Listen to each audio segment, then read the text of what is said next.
Buenas noches, amables y amigos televidentes. Ya está en el aire su programa de orientación y de reflexión del Magisterio Nacional. Su programa, Hablan los Educadores.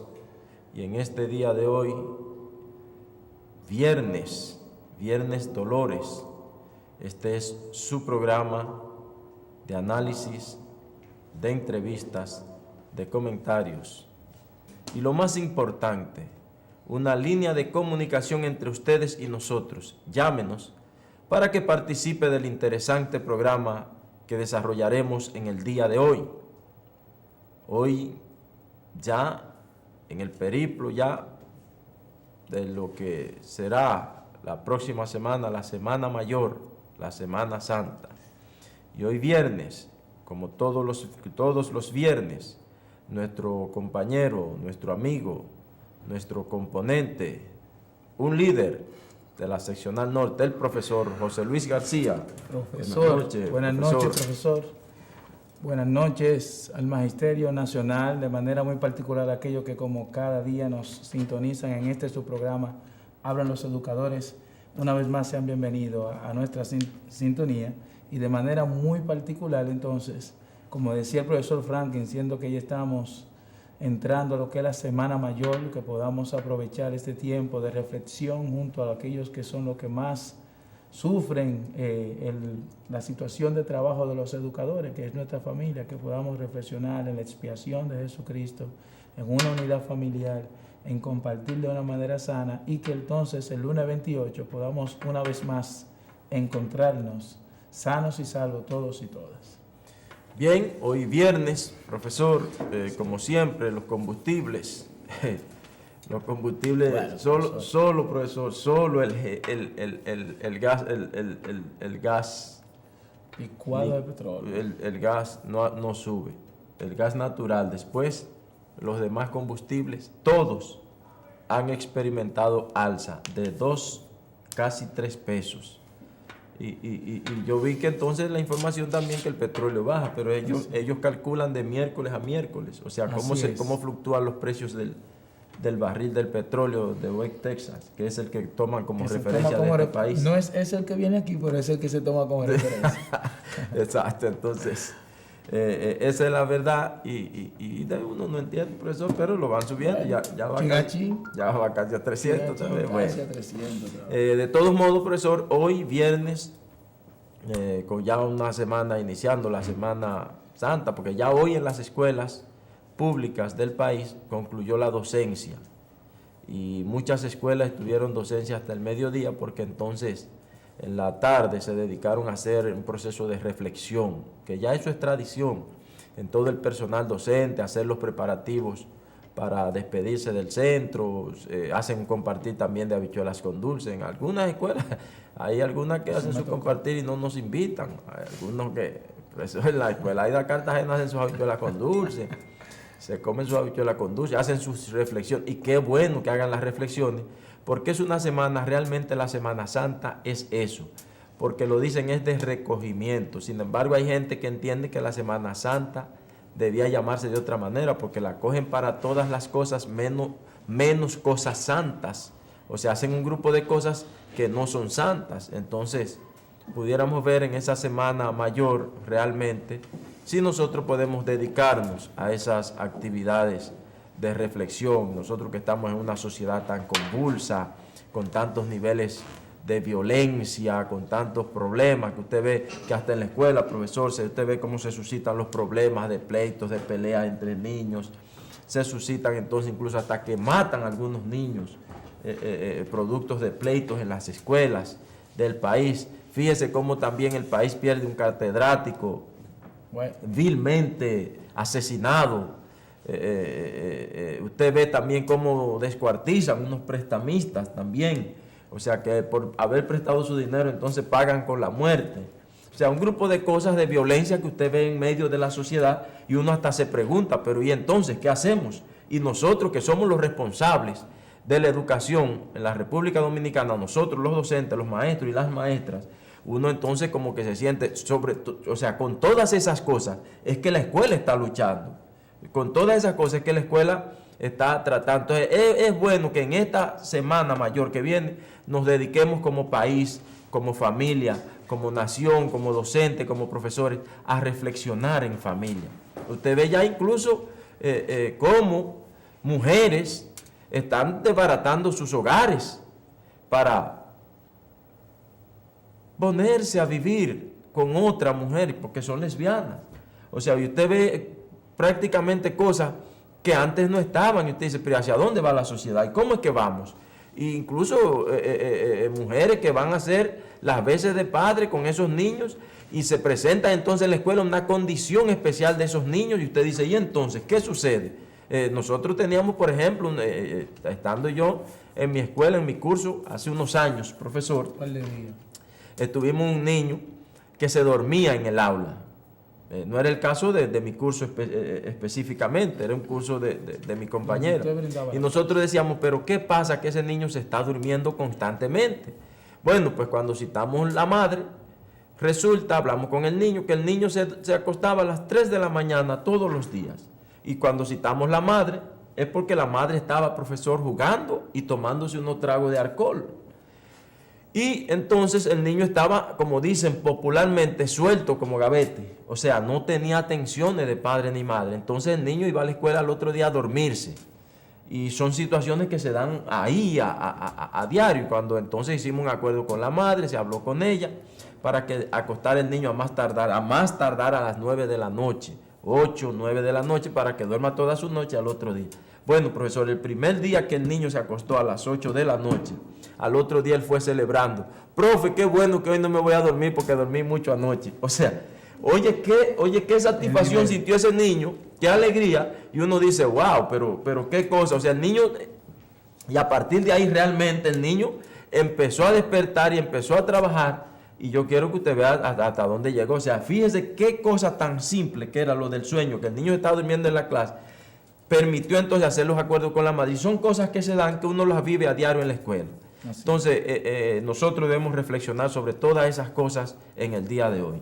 De cierta manera, mientras usted conversaba, yo estuve reflexionando sobre algunos artículos de la Ley General de Educación que habla el capítulo número 2 de manera explícita acerca de lo que son los compromisos de la sociedad, la comunidad y la familia con el desarrollo educativo de los niños fuera del contexto escolar, de cara a lo que son las situaciones que cotidianamente se están dando, donde no solamente el docente, la escuela, sino que también la sociedad en sí como tal tiene un compromiso muy grande. Y qué bueno que existe la jornada extendida, porque una de las preocupaciones que nosotros teníamos en nuestro sector es el hecho de cuando el niño sale del contexto escolar, ¿a qué se dedica?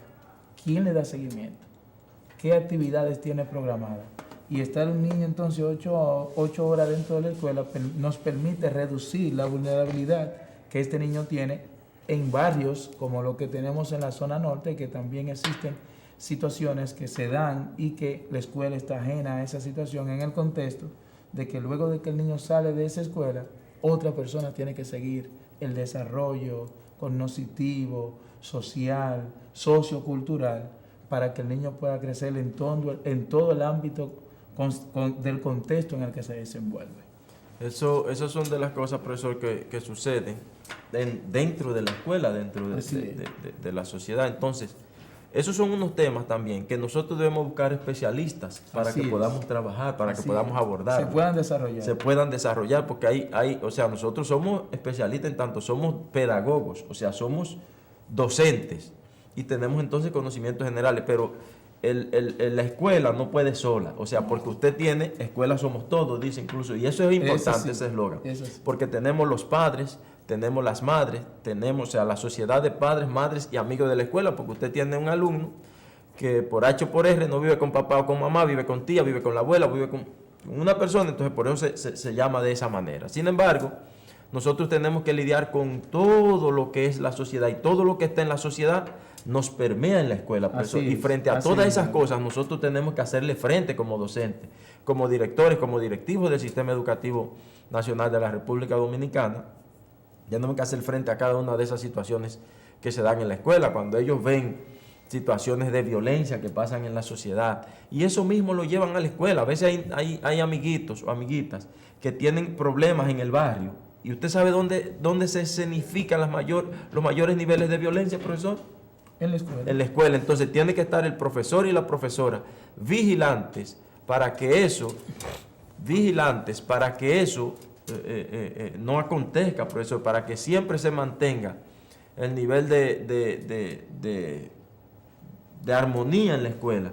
Pero hay que hablar mucho con los niños, hay que estar pendiente de eso como docentes, como educadores, en una sociedad que está así, y nosotros como docentes nos toca la mayor parte, porque encima de la carga académica curricular que tenemos, encima de la carga de registro que tenemos, entonces también tenemos que trabajar con esa otra parte y estar muy vigilantes con los niños en el centro, porque mientras están en el centro son responsabilidad de la dirección y de los profesores cada uno de esos niños. Y lo contemplan los artículos, compromiso de la ley, los compromisos del docente ante la ley. Sí, correcto. O sea, y todo lo que sucede en la escuela, entonces es responsabilidad de nosotros, los que hacemos vida en la escuela, que hemos consagrado nuestra vida, profesor, a eso, a lo que es la educación. Entonces, eso es un tema que nosotros lo vamos a abordar, pero lo vamos a abordar con especialistas que saben, que son, o sea, los psicólogos, profesor, por ejemplo. Entonces, en el día de hoy vamos a tener unas 2 personas que son especialistas en la materia, que nos van a edificar. Nosotros vamos a hacer vamos a comentar, vamos a hacer algunos comentarios, vamos a hacer algunas preguntas. Situaciones de aprendizaje. Situaciones de aprendizaje. Nosotros vamos a aprender con ellas y ustedes también. De manera que, amigos y amigas televidentes, no se muevan, porque en breve retornamos con la entrevista.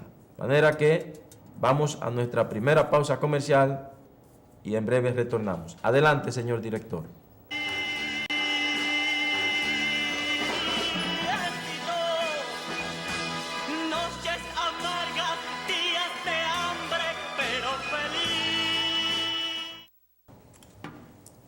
Gracias, amigos y amigas, por continuar ahí en su programa Hablan los Educadores.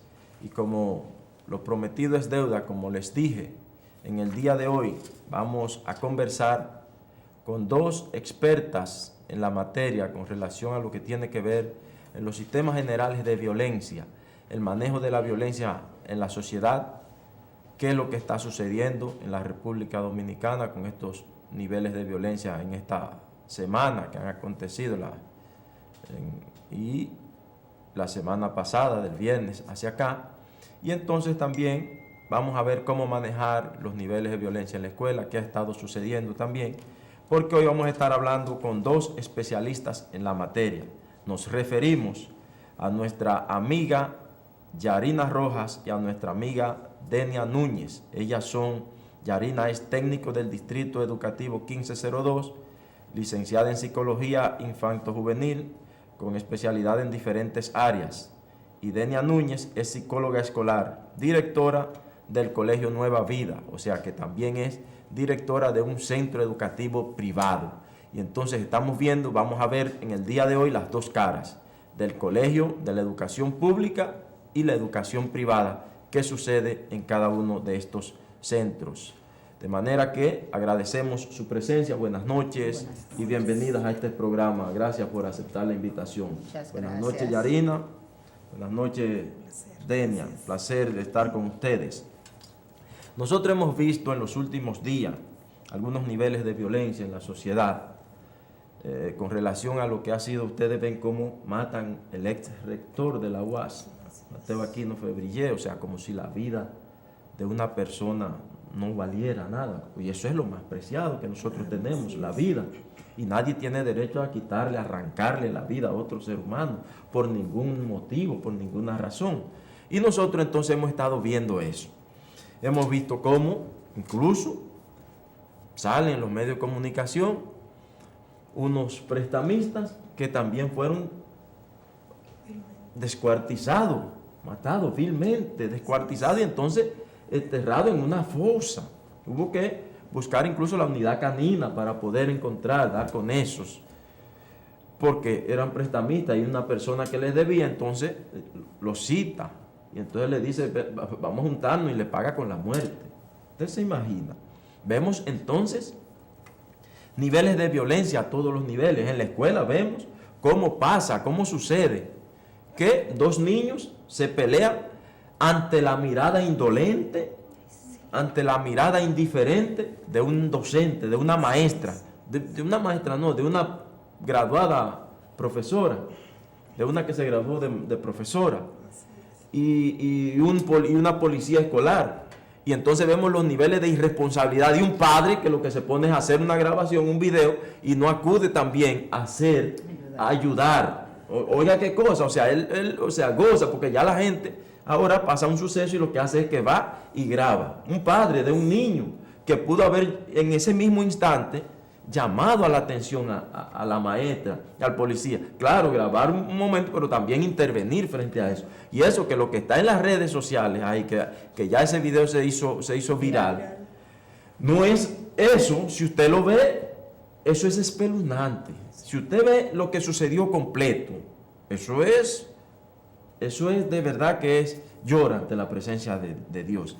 Pero vemos entonces una niña en la Romana que muere también. Entonces resultado de autopsia se está esperando para ver realmente de qué falleció, pero en principio se dice que fue una pelea, un pleito que hubo en la escuela entre dos personas enfrentadas. De manera que nosotros queremos, Yarina, ver cuál es el parecer con relación a estos niveles de violencia que nosotros estamos viendo. ¿Cuál es el parecer que ustedes tienen desde el punto de vista psicológico de la sociedad? Bueno, los casos podríamos separarlos un poquito. Hablando del caso en las escuelas, los niños no nacen violentos. La violencia es aprendida. Entonces, ¿qué pasa con los niños? Un reflejo de lo que hay en la casa. Los padres entendemos que la forma de educar bien a un hijo es con el maltrato, es con las pelas. ¿Qué va a hacer un niño en una escuela cuando se le presente una situación? Lo que ha aprendido de papá y mamá, golpear. Entonces, eso es realmente lo que está sucediendo, el nivel de violencia que podemos ver, y no es menos muestra que lo que pasa en Boca Chica. ¿Qué hacen los adultos? Tú lo acabas de decir. Lo miran indiferente, se gozan y lo dejan. Entonces, el reforzador que se le envía a esos niños está muy bien lo que ustedes están haciendo, así se resuelven los problemas. Porque hay unos adultos celebrando. Vemos como la maestra en una se agacha para no interferir con la grabación. Entonces, el mensaje que se le envía no solo a los dos niños que estaban escenificando la pelea, sino a toda el aula es que eso está bien, que no está mal. Entonces, con el caso de la Romana, también habría que ver cómo es la familia, cómo es la historia de todos esos niños que estuvieron involucrados en la situación, cómo ha sido su comportamiento en la escuela, porque la violencia no es los niños no nacen violentos, los niños nacen en cero. La violencia se aprende por el contexto y la crianza familiar. Denia, desde el punto de vista de esta violencia que nosotros vemos en la sociedad, entonces, ¿a qué usted se lo achaca? Porque si vamos manejando, entonces usted ve cuál es la violencia que hay en el tránsito. Claro. Si se le pega a alguien, de una vez sacan una pistola, el otro va violento y lo mandan a usted a un grupo de cosas. ¿A qué es lo que está sucediendo? En realidad, la falta de tolerancia es algo significativo entre los seres humanos. Y en el caso, como decía la colega, de que los patrones de conductas en nuestros muchachos, en nuestros alumnos, muchas veces son lo que ellos han visto dentro de sus hogares, pero aún así es más chocante el ver cómo nuestra sociedad ha perdido lo que es la capacidad de asombro. En cuanto a ver una situación que antes nos causaba dolor y que queríamos intervenir para detenerla, cómo nos fascinamos en verla, la grabamos, la enviamos a canales para ver si somos los primeros en enfocar algo que es dañino para cada uno de nosotros. Yo considero que como especialista y como centro educativo tenemos un reto ante la sociedad, y es tratar de involucrar a todos los que intervienen en la formación de nuestros hijos, llámese los padres, la comunidad, la sociedad, la iglesia, hacer un llamado para intervenir en lo que es la formación integral de cada uno de ellos, con lo que tiene que ver con los valores y sobre todo con la tolerancia. es bien cierto que nuestros hijos multiplican lo que ven en las casas, cómo sus padres le hablan, cómo sus padres lo tratan, pero nosotros no podemos quedarnos a eso. Bueno, ellos lo traen de la casa, ellos son así porque son sus papás. Nosotros como centro, ¿qué vamos a hacer para trabajar con esos padres, para darle alternativas de cómo funcionar de una manera correcta en lo que es la dinámica familiar, que a la vez nos afecta a cada uno, no solo en la escuela, sino donde quiera que ellos se muevan? Yarina, entonces si la violencia es aprendida, entonces significa que los niveles de violencia incluso que hay estudios que indican que se ha incrementado. Entonces, ¿por qué se han incrementado esos niveles de violencia? Entonces, si es aprendida, entonces antes éramos menos violentos, ¿y por qué nos estamos volviendo más violentos ahora entonces? Usted dice que es aprendida. Probablemente antes éramos menos violentos porque teníamos uno de los progenitores en la casa. Ahora ambos progenitores están trabajando, nuestros hijos lo están educando, las redes sociales, los muñequitos, el internet, una trabajadora. Entonces, ¿por qué? Porque estamos en un mundo ya muy globalizado, donde ambos padres tienen que trabajar. Pero como decía la colega, no podemos quedarnos ahí. ¿Qué es lo que ha sucedido? Que los tiempos han cambiado y han evolucionado tanto que ahora tenemos los padres y las familias en contra de los centros educativos. Tenemos un padre que va a un centro educativo a reclamarle a un maestro, a un director, a un portero, lo que ha pasado con su hijo. Entonces, anteriormente los padres iban y le decían a un maestro, ¿qué está pasando con mi niño? Y tenían una actitud de escucha ante lo que estaba sucediendo. Hoy en día todo cambió. Hoy en día te llevan a la fiscalía, te amenazan, te insultan delante del niño. Entonces le dan un poder al niño y los niños tienen una lealtad hacia sus padres. ¿A quiénes son fieles ellos? A sus padres. Si mi hijo ve que yo voy a la escuela a pelear con el maestro, con el director, por una conducta inadecuada de él, yo le estoy diciendo a mi hijo, sigue haciéndolo así, todo está bien. Por eso ha ido en aumento la violencia. Por eso entonces queda el reto del centro educativo, como dice la colega, de buscar qué vamos a hacer. Tenemos que unirnos, escuela, familia. Mientras estemos trabajando separados por un bien común que es el niño, entonces las cosas seguirán mal.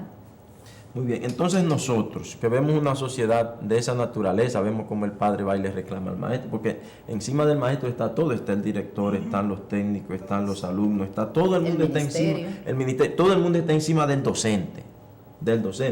Y ustedes ahorita vamos a recibir llamadas que le van a hacer preguntas inmensas. Usted verá cómo van a llover las preguntas sobre ustedes, porque a veces los maestros se sienten de manos atadas. Entonces, ¿qué hacemos nosotros como docentes frente a esos niveles de violencia y con los niños y los reclamos de los padres? Generalmente es importante estar vigilantes, observar cualquier conducta que se sale dentro de los límites normales y prestarle atención. En muchas ocasiones estos hechos son ya como la explosión, en última instancia, de lo que ha venido sucediendo con ese niño o con ese alumno. Entonces, lo recomendable es sea vigilante, préstele atención, notifíqueselo a las autoridades competentes, llámese el director o orientador o psicólogo del centro, para que puedan ser citados sus padres y a su vez abordar cuál sea la problemática que el niño lleva, que lo llega a manejarse de esa manera. Vamos a tomar una llamada del público. Buenas noches. Buenas noches. ¿Quién nos habla y desde dónde? De aquí, de la zona oriental. Adelante. Fíjate, yo soy maestra, fui maestra durante 30 y pico de años. Sí. Y una de las cosas que los muchachos me decían, mi papá me dijo que viviera, que a cualquiera, que no me dejara dar de nadie. Exacto. Y que le diera golpe. Entonces, ellos por cualquier cosa buscaban muchas veces pleito para ponerse a pelear porque su papá estaba apoyado por el papá. Okay. Entonces, mucha gente dice que sí, que eso es lo ideal, que el niño no se deje dar. En la escuela, yo le decía, cuidado el que le dé a otro. Si te dan, dímelo a mí. Sí. Entonces, cuando sucedía alguna cosa de un maltrato de niño o un sobrenombre, que también por eso se arman muchos pleitos, yo lo que buscaba era los dos niños y lo ponía, como yo hice un taller de manejo de conflicto, entonces ver que para que se pidieran perdón uno y otro, cuestión de que las cosas se arreglen. Pero hay muchos padres que no, incluso muchos profesores, no me dejes dar, no me hagas caso. Y también hay muchos profesores que no le hacen caso. Cuando el niño le da una queja, yo se lo dije otra vez a la profesora y no me hizo caso. Entonces, como no me hizo caso, yo le doy. Esa es otra cosa que trae también problemas en la escuela. Muchas gracias y buenas noches. Gracias por su participación. Buenas noches.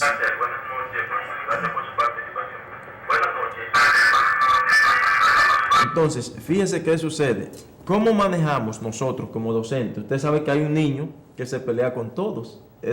Ustedes saben que se da eso en un aula. Sí, claro. No sé si en el sector privado también se da. Claro que sí. Bueno, hay un niño que se pelea con todos. Entonces, profe, Pedrito me dio. Y va la otra niña, Pedrito me dio. Y la otra, Pedrito me dio. No es menos cierto que el profesor llega a un momento como, wow, Pedrito. ¿Cómo yo como docente, usted como psicólogo, cómo me ayuda para yo resolver esa situación dentro del aula frente a ese niño que es violento, que vive molestando, que usted mandó a buscar a papá, mandó a buscar a mamá, no llegó a la escuela? Y entonces usted, la medida última que usted toma para que el niño vaya es dejarlo, no, mañana tú no tienes clase si no me traes tu papá. ¿Cómo yo como docente puedo manejar eso? Cuando hay un niño violento, casi siempre es una expresión de un sentimiento que él no sabe canalizar. Entonces, la manera del maestro, es verdad que se agobian los maestros. Llega un momento en que hay tantas quejas. Vamos a sentarnos con Pedrito. Vamos a escucharlo. ¿Y los demás? ¿Y los demás? Es un tiempo que se saca, Frank. O sea, me siento con Pedrito. ¿Y los demás? No, porque hay una asignación puesta en la pizarra. Pedrito necesita un espacio, 2 minutos que tú lo escuches. De atención especial. Que tú lo escuches, que tú te detengas y lo mires a los ojos, a su nivel, a su tamaño. Y lo mires a los ojos y le digas, ¿qué pasa, Pedrito? ¿Estás molesto hoy? ¿Pasó algo en tu casa? Yo entiendo que tú no estés bien, pero tus compañeros. Pero lo que hacemos, Pedrito, deja ese muchacho. Entonces, lo victimizamos, lo revictimizamos. Un niño que viene con una situación del hogar y en los maestros no encuentra. Y los maestros, Franklin, son una protección, es un espacio de protección. Así es. No de más acoso, de más de lo que tienen en el hogar. Buenas noches. Buenas. Vamos a tomar otra llamada. Buenas noches. Sí, buenas noches. ¿Quién nos habla y desde dónde? El licenciado Wadi Daniel Brito. Adelante, Wadi. ¿Aló? Sí, está en el aire. Sí, ok, ¿me escucha? Sí, Habla fuerte. Sí, ¿aló? está en el aire, Wadi. Sí, le estoy llamando por un caso que tenemos en nuestra escuela, de eso de violencia con los niños. Sí. Un niño con otro niño. Sucede que tenemos una joven, ya una adolescente de 16 años, que es muy violenta, pero ese caso su casa. Pero que los padres le dicen, no te dejes dar de nadie, no te dejes dar de nadie. Entonces un caso que uno le lleva la dirección, le lleva la orientación, la orientadora, como las cosas en las escuelas, que los padres no se pueden, y los niños no se pueden, por ejemplo, votar, como se dice, o suspender, no se puede hoy en día. Y estamos pasando un caso difícil con esa niña. O sea, ¿cómo abordarlo, verdad? Sí, exacto. Muy bien, muchas gracias. O sea, ya ustedes vieron ahí, o sea, usted vio, profesora, ¿qué hacemos en ese caso? O sea, en su casa, papá y mamá le dijeron que no se deje dar. Óigase bien. Y entonces ella está teniendo problemas. Ella es obediente, ella es obediente. No, tal vez le pasan cerca y ya ella, no, porque me miró mal, me intentó dar. Entonces, ¿cómo abordamos ese? Y ya los profesores, fíjense como dicen, lo tenemos ahí, ¿cómo lo abordamos? En realidad, la situación de esa niña es llamar la atención por fíjense una la edad, situación, 16 años.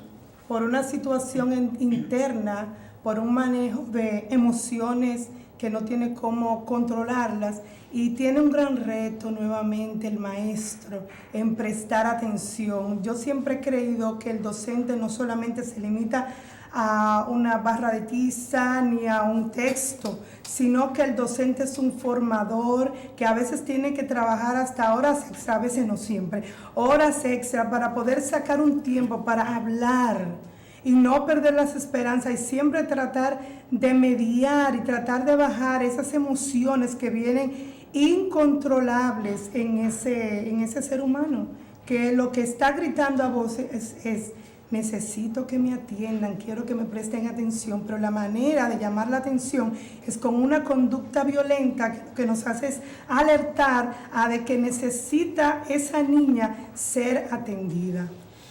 Entonces, vamos a nuestra segunda pausa comercial.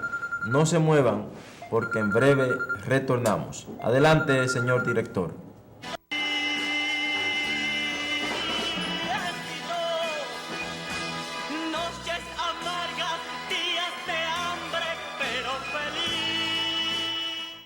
Gracias, amigos y amigas, por continuar ahí en su programa Hablan los Educadores.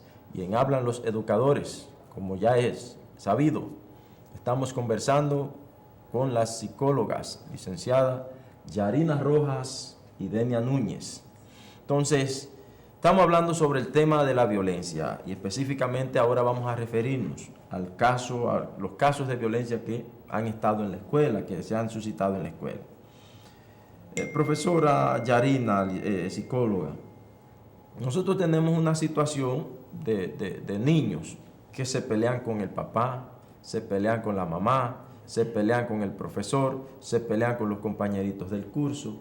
O sea, no hay un nivel de control incluso ni en la casa, y en la escuela es una zozobra. Es como, de verdad, o sea, agobia al maestro para eso, y a veces el maestro la lleva a la dirección, el director la sienta un rato y dice, y no lo vuelva a hacer, mija, y la manda al curso. Se la llevan a la orientadora, ya yo conversé con ella, ya yo cité a los padres, pero resulta que es que no respetan a papá y a mamá y no le escuchan, no le oyen. Entonces, ¿cómo nosotros, yo como docente, cómo manejo esa situación específica en un aula? Deme algunos mecanismos. Hay varias opciones, Franklin. Lo primero, ya dijimos, que estos adolescentes, estos niños necesitan ser escuchados. Eso es lo primero. Y ser validados en sus sentimientos. Cuando estos jóvenes no escuchan y se han peleado con todo el mundo en un plantel educativo y no respetan a los padres, porque simple y sencillamente en ese hogar no hay reglas ni límites claros. Y en la vida todo tiene reglas y todo debe tener límites. Y cuando a un adolescente, a un niño, tú no le marcas los límites claros, el resultado es este. ¿Por qué? Porque el niño es un reflejo en la escuela de lo que sucede en el hogar. Y a veces para ponerle reglas, él está muy chiquito, vamos a esperar a que crezca un chin más, él está muy chiquito. Y después que crece, ya está muy grande y él no entiende. Las reglas empiezan desde que son pequeños, desde preescolar, con horario de estudio, con horario para dormir, con horario para entrar, con la forma de dirigirse a sus padres, la forma en que tú le hablas a un padre. Tú dices, ¿por qué la violencia ha subido? Anteriormente, en los tiempos en que nosotros veníamos creciendo, ¿quién se atrevía a tutear a un papá? No, ahora dicen que eso es de confianza. O a llevarle la contraria a un papá. Ahora los psicólogos, ustedes dicen que eso es de confianza, que lo tuteen, que eso es bueno. Una cosa es tú tener una confianza con tu progenitor y otra es faltarle el respeto y decirle, suéltame en banda, tú sí hablas. No. Entonces lo dejamos pasar porque, que ese muchacho... es que él es adolescente, entonces lo dejamos pasar. ¿Y qué usted dice? Límites. Yo tengo una psicóloga en mi casa. No, esa psicóloga está mal. Esa psicóloga de tu casa está obsoleta. La mejor psicóloga es la conversación y los castigos. Tú hiciste esto, la consecuencia es la otra, porque Franklin, todo en la vida tiene consecuencias. Tú trabajas, ¿y cuál es la consecuencia del trabajo? Un sueldo, una remuneración. Tú fallas, ¿y cuál es la consecuencia? O sea, todo en la vida tiene consecuencias y nuestros niños tienen que aprender. Un niño con 5 años puede ir aprendiendo. Un espacio, 5 minutos de reflexión, porque lo que hiciste no estuvo bien. Denia Núñez, ¿qué hacemos nosotros con un niño que tenemos en el centro? No respeta a mamá, no respeta a papá, como decía Yarina, porque no hay reglas claras. Y entonces la escuela está hecha un desastre, con unos niveles de violencia altísimos, un rendimiento escolar que no hace las tareas. Cuando usted le va a revisar los cuadernos, cualquier cosa, ni siquiera le gusta escribir. Cuando usted le hace una pregunta, cuando forma un grupo, entonces lo que va es a desconcertar el grupo en el que está trabajando. ¿Cómo yo, como docente, que ni respeta a mamá ni a papá, ni están las reglas, puedo manejar eso? Explíqueme. Considero que el trabajo con las familias, con el grupo de origen donde proviene el niño, es vital. Vital en el sentido de poder involucrar a la familia, porque ellos son la réplica de lo que está pasando en casa con papá y mamá, buscar estrategias positivas que fomenten en aquel niño todas las capacidades que él trae. En esos momentos en el cual él emite una conducta positiva, porque muchas veces decimos, él siempre se porta mal, ese niño no obedece, pero hay en momentos que él emite una conducta positiva y obedece a un mandato. ¿Qué hizo el maestro en ese momento que el niño emitió esa conducta?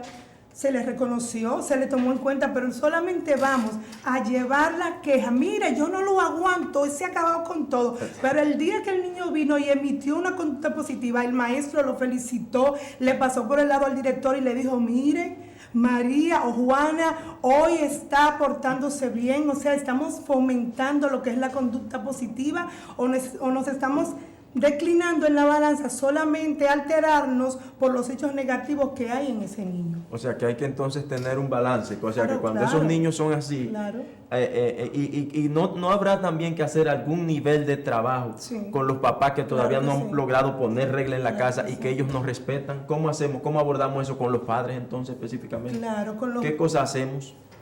Con los padres está la sugerencia de formar grupos de crecimiento en las escuelas, donde los especialistas vayan a darle alternativa de cómo utilizar el buen trato en sus hijos, porque muchas veces ellos están simplemente repitiendo lo que han aprendido, lo que vivieron con sus padres. Entonces necesitan ahora mismo entender y que alguien les oriente de cuáles son las herramientas adecuadas que se necesita para la formación de ese individuo que está ahora en otro contexto diferente al que ellos fueron criados.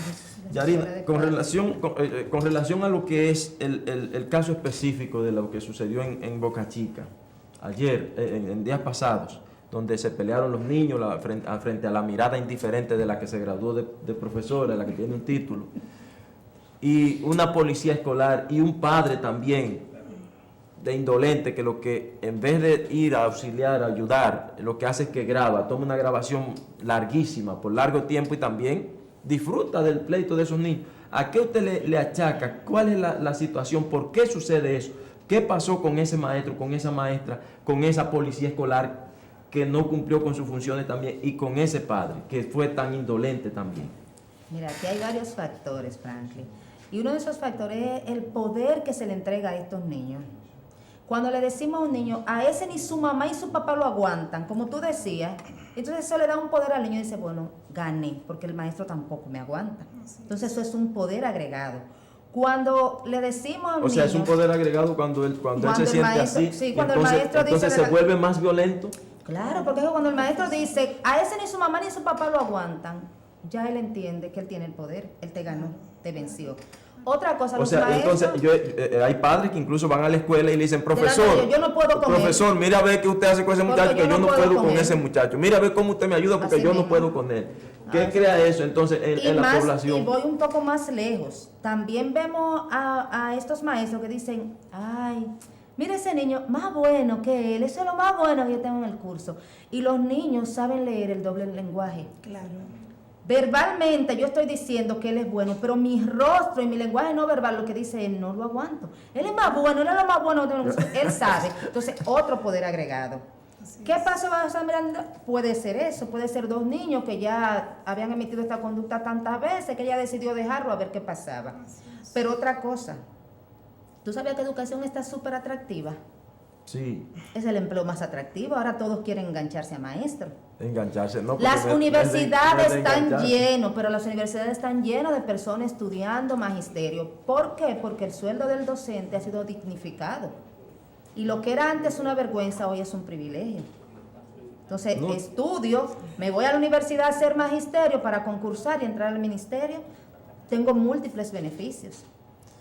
Bueno, si lo vemos desde ese punto de vista, desde el punto de vista económico, entonces no soy docente, no soy maestro, claro. Porque se es maestro por vocación, porque se siente eso. No, porque se siente eso. Y ustedes saben que nosotros que estudiamos en las escuelas normales hace ya 22, 24 años, lo hicimos con esa vocación que incluso nos decían, levante la mano si alguien quiere ser rico.